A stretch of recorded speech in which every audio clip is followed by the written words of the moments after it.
Granted. Access granted.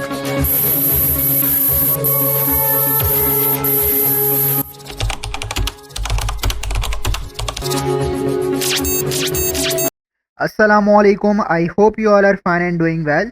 Once again, I am back with another lecture video, and that is the first lecture of quarter 2. Before that, let me tell you कि मैंने आज से कुछ दिन पहले जो ये पेज बनाया था फेसबुक का, और इस पे मैंने कल जो है एक वीडियो अपलोड करी थी। होप सो कि आप लोगों ने ऑलरेडी ये वीडियो देख ली होगी। अगर नहीं देखी तो एटलीस्ट कम से कम एक दफ़ा ये वीडियो ज़रूर देख लीजिएगा। ये वीडियो जो है मोस्ट इम्पॉर्टेंट है तमाम स्टूडेंट्स के लिए और स्पेशली मेरे सब्सक्राइबर के लिए। इसके अंदर मैंने इंपॉर्टेंट गाइडेंस प्रोवाइड की है कि किस तरह से मैं क्वार्टर 2 को कवर कराने वाला हूँ। जिस तरह से वो स्टूडेंट जिन्होंने मुझे क्वार्टर 1 में फॉलो करा था, इसी तरह से जो स्टूडेंट मुझे क्वार्टर 2 में फॉलो करने वाले हैं, तो मैंने उन्हें डिटेल से बताया है कि मेरी क्या अप्रोच होने वाली है, किस तरह से मैं जो है क्वार्टर 2 को कवर करने वाला हूँ और उन स्टूडेंट्स को क्या-क्या चीज़ें माइंड में रखनी है जो कि मुझे इस क्वार्टर 2 में फॉलो करने वाले हैं। सही है, तो इस तरह की डिटेल्स हैं इसके अंदर, गाइडेंस हैं, तो एक दफ़ा कम से कम ज़रूर ये वीडियो देख लीजिएगा। बस आप लोगों को 2 काम करने हैं वीडियो लेक्चर को देखने से पहले। एक काम आपको ये करना है कि जो फेसबुक पेज है इसका लिंक जो है डिस्क्रिप्शन पे मौजूद होगा। आप लोगों को सिंपली इस पेज को आके लाइक करना है और फॉलो कर लेना है। सेकंड काम आपको ये करना है कि वीडियो को एक दफ़ा कम से कम ज़रूर देख लेना है। बाकी आप शेयर करना चाहें तो कर दीजिएगा। सही है? ये 2 काम करने के बाद आप जो है इस लेक्चर वीडियो को कंटिन्यू करिएगा। Now let's come to our topic which is next.js। मुझे पता है कि मेरे से पहले ही बहुत सारे यूट्यूबर्स ने यूट्यूब पे फर्स्ट लेक्चर अपलोड कर दिया है next.js के related, but let me clear one thing. ये जो मेरा लेक्चर है फर्स्ट वीक का, ये टोटली डिफरेंट होने वाला है, क्योंकि मैं इस लेक्चर को जो है 3 स्टेप्स में कवर करूंगा। फर्स्ट स्टेप जो है वो है ब्रीफ इंट्रोडक्शन ऑफ next.js। मतलब मैं इसमें शुरुआत से शुरू करूंगा, जावास्क्रिप्ट, टाइपस्क्रिप्ट, एचटीएमएल, सीएसएस, मतलब मैं बिल्कुल शुरुआत से शुरू करूंगा और next.js तक हम डिस्कस करेंगे कि क्या नौबत आ गई कि हम आखिरकार next.js को अब यूज़ कर रहे हैं। तो मतलब इस तरह से ब्रीफ इंट्रोडक्शन होगा। सही है? और अगर आपको याद हो कि जो फेसबुक पे मैंने वीडियो अपलोड करी थी, तो उसमें मैंने सवालात आप लोगों से ही पूछे थे कि वो स्टूडेंट जिन्होंने पहले ही किसी और की वीडियो देख ली है next.js की, तो मैंने उनसे ना स्पेशली 3 सवालात पूछे थे कि next.js क्या है? next.js ही क्यों हम इस्तेमाल कर रहे हैं जबकि बाकी भी तो लैंग्वेजेस हैं, एचटीएमएल है, सीएसएस है, जावास्क्रिप्ट है, नेक्स्ट है, रिएक्ट है। मतलब इन सब ऑप्शंस में से स्पेसिफिकली हम next.js को ही क्यों इस्तेमाल कर रहे हैं? और थर्ड क्वेश्चन मैंने ये पूछा था कि next.js को इस्तेमाल करने के फ़ायदा क्या है, एडवांटेजेस क्या हैं? तो ये मैंने 3 सवालात पूछे थे स्टूडेंट से कि उन्होंने अगर किसी और की वीडियो देखी है next.js के रिलेटेड तो उनको इन सवालात का पता होना चाहिए था। बट मुझे कमेंट में इन सवालात के आंसर नहीं मिले, तो मोस्ट प्रोबेबली जिनकी इन्होंने वीडियो देखी होगी स्टूडेंट ने, उन्होंने भी नहीं बताया। खैर, तो फर्स्ट स्टेप मेरा यही होगा कि ब्रीफ इंट्रोडक्शन होगा next.js का, और सेकंड स्टेप जो होगा वो होगा इंस्टॉलेशन का सारा प्रोसेस, एंड थर्ड स्टेप होने वाला है प्रैक्टिकल इम्प्लीमेंटेशन का, मतलब हम फर्स्ट प्रोग्राम को क्रिएट करेंगे।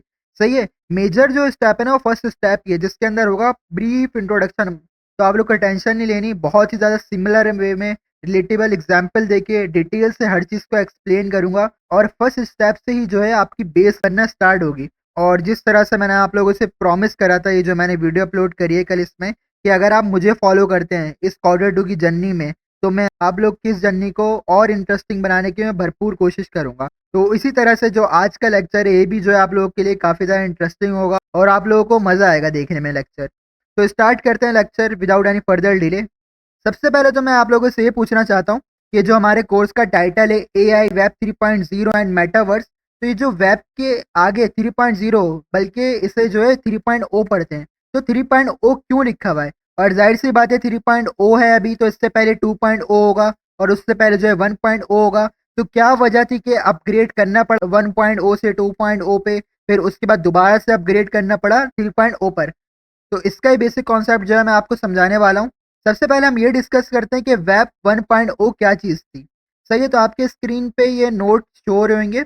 और एक और चीज़ कि क्वार्टर 1 के अंदर भी ये मैंने चीज़ बोली थी आप सबको कि जो भी मैं एक्सप्लेन कर रहा होता हूँ ना, उसके आप जो है नोट्स बनाते रहें।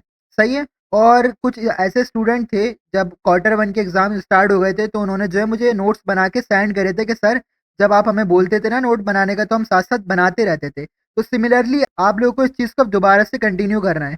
क्वार्टर 2 के अंदर भी जो चीज़ें मैं एक्सप्लेन करता रहूँ ना, आप लोगों को सिंपल उन सबको राइट करना है और रिटर्न नोट्स को बनाना है। क्योंकि at the day of exam जब आप खुद से बनाए हुए नोट्स को एक दफ़ा पढ़ेंगे ना, तो ज़्यादा अच्छा होगा। नोट्स जो शो हो रहे हैं, मैं इनका स्क्रीनशॉट लेके व्हाट्सएप चैनल पे शेयर कर दूँगा, बट प्रेफ़र यही करना आप लोग कि आप लोग खुद से रिटर्न नोट्स बनाओ। तो मैं आप लोग को ये बताने वाला था कि वेब 1.0 में क्या होता था। तो वेब 1.0 के अंदर सिर्फ़ वन वे ऑफ इंटरेक्शन होती थी, सही है? या फिर ये वन वे ऑफ इंटरेक्शन को अलाउ करता था। वेब 1.0 में जो वेबसाइट्स होती थी, उसके अंदर सिर्फ़ स्टैटिक पेजेस होते थे। अब ये मैंने क्या चीज़ बताई है कि वन वे ऑफ इंटरेक्शन होता था या फिर स्टैटिक पेजेस होते थे। तो मैं इस चीज़ को आपको एक एग्ज़ाम्पल से समझाता हूँ। आप लोग ब्राउज़र्स यूज़ करते हैं और जो मोस्ट पॉपुलर ब्राउज़र है एट दैट टाइम वो है गूगल क्रोम, सही है? गूगल क्रोम की अगर मैं इंटरफ़ेस पे जाऊँ तो इस तरह से एक लोगो शो हो रहा होता है और उसके बाद इधर एक सर्च बॉक्स आ रहा होता है, जिसमें आप इनपुट देके कुछ भी सर्च कर सकते हैं। बट अगर मैं ये करूँ कि ये जो इनपुट बॉक्स शो हो रहा है, मैं इसे रिमूव कर दूँ, तो मेरे पास सिंपल ये शो हो रहा होगा, ये जो टेक्स्ट लिखा हुआ है जिस तरह Gmail, images, sign in, Google, मतलब ये सारा टेक्स्ट शो हो रहा होगा। तो मैं अब 2 ही काम कर सकता हूँ, जो चीज़ शो हो रही है उसे देख सकता हूँ या फिर जो टेक्स्ट शो हो रहा है उसे पढ़ सकता हूँ। तो that is called static pages या वन वे ऑफ इंटरैक्शन। मतलब वो इंटरैक्शन जिसके अंदर जो चीज़ आपको शो हो रही है आप उसे सिर्फ़ देख सकते हो या फिर उसे पढ़ सकते हो। खुद से उसमें कुछ चीज़ ऐड भी नहीं कर सकते, खुद से कोई इनपुट भी नहीं कर सकते। सही है? तो ये कहलाती है वन वे ऑफ इंटरैक्शन और इस तरह के जो पेजेस होते हैं जिसके अंदर सिंपल डेटा शो हो रहा होता है, वो कहलाते हैं स्टैटिक पेजेस। और ये सब चीज़ें कहाँ पे होती हैं? ये होती है 1.0 में, सही है? और इसकी एग्ज़ाम्पल की बात करें तो जितनी भी वेबसाइट्स होती हैं वो वेब पॉइंट ओ की ही एग्ज़ाम्पल हैं। उनके अंदर सिंपल क्या होता है? आप लोगों के पास टेक्स्ट, इमेजेस वगैरह शो हो रही होती हैं, आप उन्हें देख सकते हैं, आप उन्हें रीड कर सकते हैं। आप अपनी मर्ज़ी से कुछ चेंजेस भी नहीं कर सकते, आप अपनी मर्ज़ी से ना डेटा इनपुट कर सकते हैं। और इसके बाद अगर डिस्कस करें वेब 2.0 के बारे में, तो इसके अंदर होता है टू वे ऑफ इंटरेक्शन या कम्युनिकेशन। कि मतलब इसके यहाँ डेटा शो भी हो रहा होता है, आप उसे रीड भी कर सकते हो, देख भी सकते हो और अपनी मर्ज़ी से कुछ इनपुट भी दे सकते हो, इंटरैक्ट भी कर सकते हो। तो that is called two way of interaction. इसकी सिंपल एग्ज़ाम्पल जो है हमारा ब्राउज़र गूगल क्रोम भी है या फिर कोई और ब्राउज़र की भी आप एग्ज़ाम्पल कंसीडर कर सकते हैं। मतलब इसके अंदर जो टेक्स्ट शो हो रहा है आप इसे देख भी सकते हो, रीड भी कर सकते हो और अपनी मर्ज़ी से आप सर्च बॉक्स में कोई भी इनपुट भी प्रोवाइड कर सकते हो। सही है? तो that is called two way of interaction. इसी की एग्जांपल जो है फेसबुक भी है। फेसबुक के अंदर भी क्या होता है, आपको लॉगिन करने के लिए ईमेल एड्रेस, पासवर्ड वगैरह प्रोवाइड करना पड़ता है। मतलब उसमें भी आप इंटरैक्ट करते हो, डेटा प्रोवाइड करते हो। तो मतलब फेसबुक भी जो है एग्जांपल है वेब 2.0 की।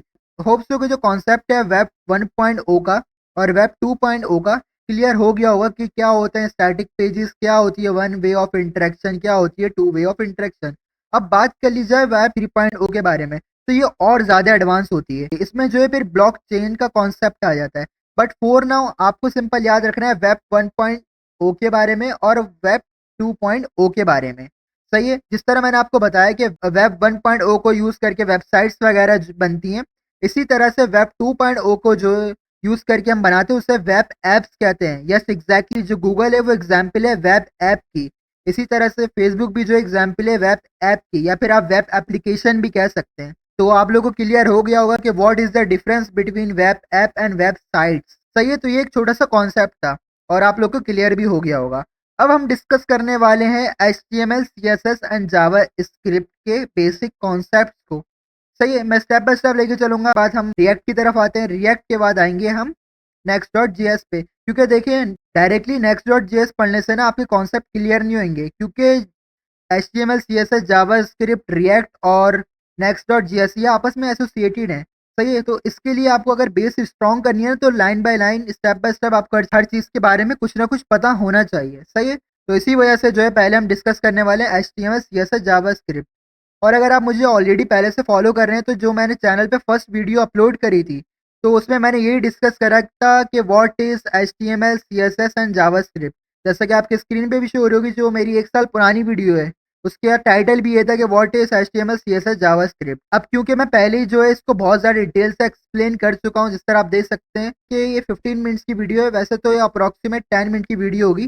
तो इसको एक बार दोबारा से डिस्कस करने से जो है वीडियो की लेंथ इंक्रीज़ होगी। तो आप लोग वीडियो जाके देख लीजिएगा एक दफ़ा। इसके अंदर जो है बहुत ही ज़्यादा मैंने डिटेल में बताया हुआ है कि HTML, CSS, जावास्क्रिप्ट के बेसिक कॉन्सेप्ट क्या होते हैं और डिफरेंट डिफरेंट एग्जाम्पल से मैंने समझाया हुआ है। इसके अलावा मैंने जो बेसिक प्रोग्रामिंग वाली लॉजिक्स होती है ना, कि प्रोग्रामिंग लैंग्वेज क्या होती है, मशीन लैंग्वेज क्या होती है, असेंबली लैंग्वेज क्या होती है, कंपाइलर क्या होता है, किस तरह वर्क करता है, तो मतलब ये सारे बेसिक कॉन्सेप्ट भी जो है मैंने इसके अंदर समझाए हुए हैं। तो मैं आपको रिकमेंड करूंगा ये जो लास्ट की 3 वीडियोस शो हो रही हैं, इन वीडियोस को जो है ज़रूर देख लीजिएगा। एक तो जो है HTML, CSS, जावास्क्रिप्ट के बेसिक कॉन्सेप्ट वाली, और बाकी जो रिमेनिंग वीडियो शो हो रही हैं HTML टैग्स वाली, इसका पार्ट 1 है और पार्ट 2 है, तो ये वीडियो भी ज़रूर देख लीजिएगा। इसके अंदर जो है HTML के बेसिक टैग्स को मैंने एक्सप्लेन करा था और इम्प्लीमेंट करके दिखाया था।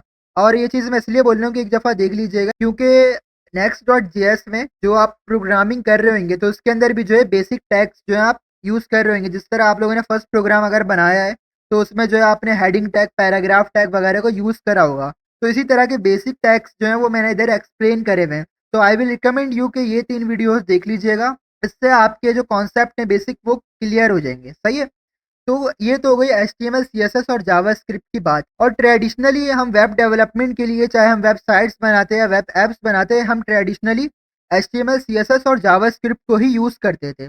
बट उसके बाद जो है react.js ये लैंग्वेज जो है पॉपुलर होना स्टार्ट हो गई। तो आप लोगों को इधर मुझसे एक सवाल पूछना चाहिए कि sir what is the reason कि जो प्रोग्रामर HTML, CSS, जावास्क्रिप्ट में प्रोग्रामिंग करते थे, वेब डेवलपमेंट करते थे, तो क्या वजह थी कि वो स्विच हो गए react.js में, और क्या वजह थी कि react.js जो है वो इतनी पॉपुलर होना शुरू हो गई? तो इसका आंसर भी जो है मैं आपको सिमिलर वे में दूँगा। देखिए, वो वेबसाइट जो है सबसे ज़्यादा एसईओ फ्रेंडली होती है। एसईओ मीन्स होता है सर्च इंजन ऑप्टिमाइज़ेशन। अभी के लिए आप ये कंसीडर करें कि आपकी वेबसाइट जितनी ज़्यादा एसईओ फ्रेंडली होगी, उतनी ज़्यादा रिकमेंडेशन जो है आपकी वेबसाइट को मिलेगी, उतनी ही ज़्यादा जो है ब्राउज़र आपकी वेबसाइट को रिकमेंड करेगा और हाई रैंकिंग अलाउ करेगा। तो सबसे ज़्यादा एसईओ फ्रेंडली वो वेबसाइट होती है जो कि सबसे ज़्यादा एफिशिएंट हो और जिसकी परफॉर्मेंस जो है बहुत ज़्यादा हाई हो। अब HTML, CSS एंड जावास्क्रिप्ट में ये प्रॉब्लम थी कि आपको परफॉर्मेंस बेटर करने के लिए हर एक चीज़ को खुद से मैनेज करना पड़ता था। या फिर दूसरे अल्फाज़ों में आप ये कह सकते हैं कि आप लोग को एक एसईओ फ्रेंडली वेबसाइट या वेब एप्लीकेशन बनाने के लिए बहुत ज़्यादा हार्ड वर्किंग करनी पड़ती थी। उसके बाद जो है react.js इंट्रोड्यूस हुई और वो पॉपुलर इसलिए होना शुरू हो गई क्योंकि react.js को यूज़ करके जो वेबसाइट और वेब एप्लीकेशन बनाई जाती थी, वो ऑटोमैटिकली बेटर परफ़ॉर्म करती थी। उसका रीज़न ये था कि react.js के अंदर काफ़ी ज़्यादा बिल्ट इन चीज़ें होती हैं। जिस तरह आपको टाइपस्क्रिप्ट में याद होगा कि जो हमने रमज़ान कोडिंग नाइट के प्रोजेक्ट करे थे, तो उसके अंदर कुछ चीज़ें हमने बिल्ट इन यूज़ करी थी npm नोड पैकेज मैनेजर से। सिमिलरली react.js के अंदर भी काफ़ी सारी ऐसी चीज़ें होती हैं जो कि ऑलरेडी बिल्ट इन होती है, किसी न किसी ने बनाई भी होती हैं। अगर आपको यूज़ करना होता है, सिंपल आप उसे जो है अपने प्रोजेक्ट में इंपोर्ट करा लेते हैं, यूज़ कर लेते हैं। सही है? तो आप लोग को ज़्यादा मेहनत करने की ज़रूरत नहीं पड़ती। और मैंने जिस तरह आपको बताया HTML, CSS, जावास्क्रिप्ट में आपको हर चीज़ खुद से ही टाइप करनी पड़ती थी, मैनेज करनी पड़ती थी। और react.js में आप लोगों को बिल्ट इन चीज़ें मिल जाती थी। सिंपल आप लोग दूसरों की बनाई हुई चीज़ों को यूज़ कर लेते थे। तो इससे क्या होता था कि ज़्यादा हार्ड वर्क भी नहीं करना पड़ता था और परफॉर्मेंस भी जो है वो ऑटोमैटिकली बेटर हो जाती थी। बट इस चीज़ को याद रखना है कि react.js कोई एक सेपरेटली लैंग्वेज नहीं है, बल्कि जावास्क्रिप्ट की ही एक लाइब्रेरी है। तो इसको आप डिफरेंशिएट नहीं कर दिएगा कि HTML, CSS और जावास्क्रिप्ट से जो है ये डिफरेंट है। नहीं, ये जावास्क्रिप्ट की जो है एक लाइब्रेरी है। सही है? तो होप्स सो कि ये वाला कॉन्सेप्ट भी क्लियर होगा कि हम HTML, CSS, जावास्क्रिप्ट को छोड़ के react.js की तरफ क्यों स्विच हुए। अब आती है बात कि सर चलें, react.js तक तो बात समझ में आ गई, बट अब next.js को क्यों लोग यूज़ कर रहे हैं, ये पॉपुलर क्यों हो गई है और हम क्यों इसे अब पढ़ रहे हैं? तो इसको भी सिंपल तरीके से मैं आपको समझाता हूँ। next.js की जो परफॉर्मेंस है वो और ज़्यादा बेटर होती है react.js से। इस चीज़ को इस तरह कंसीडर करें, अगर आपको याद हो कि जब Quarter 1 स्टार्ट हुआ था, तो जो मैंने फर्स्ट लेक्चर अपलोड करा था Quarter 1 का, जिसके अंदर मैंने ये एक्सप्लेन करा था कि हम जावास्क्रिप्ट को छोड़ के टाइपस्क्रिप्ट क्यों यूज़ कर रहे हैं। तो मैंने उसके लिए आपको क्या बात बताई थी कि टाइपस्क्रिप्ट में एक्स्ट्रा फीचर्स होते हैं जो कि प्रोग्रामर के लिए आसानियाँ पैदा करते हैं। इसी वजह से हम जावास्क्रिप्ट को छोड़ के टाइपस्क्रिप्ट को प्रेफ़र करते हैं। तो सिमिलरली यही रीज़न जो इधर भी अप्लाई होता है। next.js में जो है एक्स्ट्रा फीचर्स होते हैं और इसकी परफॉर्मेंस जो है वो और ज़्यादा बेटर होती है react.js से। तो इसी वजह से जो है हम react.js को छोड़ के next.js को प्रेफ़र करते हैं। नहीं तो इस चीज़ पे जो है एक एग्ज़ाम्पल से आप कंसीडर कर सकते हैं। एक शॉप पे मैं जाता हूँ, उधर जो है मुझे एक बिस्किट का पैकेट मिल रहा है 20 रुपीज़ का और उसके अंदर बिस्किट जो है टोटल 10 है, सही है? और उसी के आगे वाली शॉप में मुझे वही सेम कंपनी का बिस्किट मिल रहा है 20 रुपीज़ का, बट उसके अंदर अब जो बिस्किट्स हैं वो है 20। तो आप मुझे बताएँ मैं किस शॉप से बिस्किट लेना प्रेफ़र करूँगा? ज़ाहिर-सी बात है मैं सेकंड शॉप से प्रेफ़र करूँगा बिस्किट लेना। इसकी वजह ये है कि मुझे प्राइस भी सेम देने पड़ रहे हैं, कंपनी भी सेम है और मुझे जो है एक्स्ट्रा बिस्किट्स भी मिल रहे हैं। तो सिमिलरली आपके पास 2 ऑप्शन है, या तो आप react.js को यूज़ करें या next.js को यूज़ करें। बट एक के अंदर फीचर कम है, एक के अंदर फीचर्स भी ज़्यादा है और परफॉर्मेंस भी उसकी ज़्यादा बेटर है। तो ज़ाहिर-सी बात है आप उसी ऑप्शन को चूज़ करेंगे जिसके अंदर परफॉर्मेंस भी बेटर है और फीचर्स भी ज़्यादा हैं। तो ये तो बात हो गई कि परफॉर्मेंस और इसके फीचर्स ज़्यादा हैं। बट अब मैं आपको ये बताने वाला हूँ next.js की परफॉर्मेंस बेटर होती ही क्यों है एज़ कम्पेयर टू react.js। तो इधर मैंने हेडिंग डाली हुई है next.js बेनिफिट। इधर मैंने लिखा हुआ है next.js is more faster than react.js और ये सारे फीचर्स होते हैं next.js में। देखिए क्लाइंट साइड रेंडरिंग CSR ये जो है react.js में भी होती है, बट क्लाइंट साइड रेंडरिंग जो है वो स्लो होती है, सही है? और SSR जो कि होती है सर्वर साइड रेंडरिंग, ये जो है सिर्फ next.js में होती है, ये react.js में नहीं होती और सर्वर साइड रेंडरिंग जो है वो फास्टर होती है as compared to client side rendering. तो मतलब इन शॉर्ट मैं ये कहना चाह रहा हूँ कि react.js में जो है सिर्फ CSR होती है क्लाइंट साइड रेंडरिंग, बट नेक्स्ट.जेएस में सीएसआर भी होती है और एसएसआर भी होती है, सर्वर साइड रेंडरिंग भी होती है और क्लाइंट साइड रेंडरिंग भी होती है, सही है? इसके अलावा नेक्स्ट.जेएस में स्टैटिक साइड जनरेशन भी होती है और इंक्रीमेंटल स्टैटिक रीजनरेशन भी होती है। तो अभी आप लोग इस चीज़ में कन्फ्यूज़ नहीं होइएगा कि क्लाइंट साइड रेंडरिंग क्या होती है, सर्वर साइड क्या होती है, स्टैटिक साइड क्या होती है, इंक्रीमेंटल साइड क्या होती है, इन सब चीज़ों के पीछे भी ना पड़ें। अभी मैं आपको सिंपल ये बताना चाह रहा हूँ, ये वो हैं एक्स्ट्रा फीचर्स नेक्स्ट.जेएस में, जो कि इसे और ज़्यादा एफिशिएंट और ज़्यादा बेटर परफ़ॉर्म करने में हेल्प करते हैं, सही है? तो आप लोग का कुछ ना कुछ कॉन्सेप्ट तो क्लियर हो ही गया होगा कि हम लोगों ने एचटीएमएल, सीएसएस, जावास्क्रिप्ट को छोड़ के react.js पे क्यों स्विच करा और उसके बाद जो है हमने next.js पर क्यों स्विच करा। और अगर मैं स्पेसिफिकली next.js के बारे में बताना चाहूँ, तो next.js जो है वो अलग से कोई लैंग्वेज नहीं है, बल्कि ये जो है फ्रेमवर्क है react.js का। फ्रेमवर्क मीन्स next.js के अंदर हम जो प्रोग्राम लिखेंगे उसके अंदर भी जो है react.js के कॉन्सेप्ट को लाइब्रेरीज को यूज कर रहे होंगे। जिस तरह मैंने आपको react.js में बताया था ना कि ये जावास्क्रिप्ट की लाइब्रेरी है, कोई अलग से चीज नहीं है। इसी तरह से next.js है, ये जो रिएक्ट का फ्रेमवर्क है, ये भी कुछ अलग से चीज नहीं है। इसी वजह से जो है मैंने आपको बिल्कुल स्टार्ट से HTML CSS जावास्क्रिप्ट से समझाना शुरू करा, उसके बाद react.js पर आया, उसके बाद next.js पर आया। क्योंकि ये सब आपस में एसोसिएटेड हैं, तो मुझे ये भी बताना था कि किस तरह से आपस में एसोसिएटेड हैं और क्या वजह थी कि हम लोगों ने स्विचिंग करी, पहले एचटीएमएल सीएसएस जावास्क्रिप्ट से रिएक्ट पर आए और रिएक्ट के बाद next.js पे गए। तो that is the brief introduction of next.js। तो होप सो कि आप लोगों का कॉन्सेप्ट क्लियर हो गया होगा और जो मैंने 3 सवाल पूछे थे, कल जो मैंने वीडियो अपलोड करी है फेसबुक पर उसमें कि next.js क्या है, क्यों यूज़ कर रहे हैं बाकी लैंग्वेज को छोड़ के हम react.js को ही, और इसको यूज़ करने के क्या एडवांटेजेस हैं। तो इन तीनों सवालात के जवाबात आपको ऑटोमैटिकली मिल चुके होंगे। तो इधर हमारा फर्स्ट स्टेप जो है कंप्लीट होता है, जो कि था ब्रीफ इंट्रोडक्शन ऑफ next.js।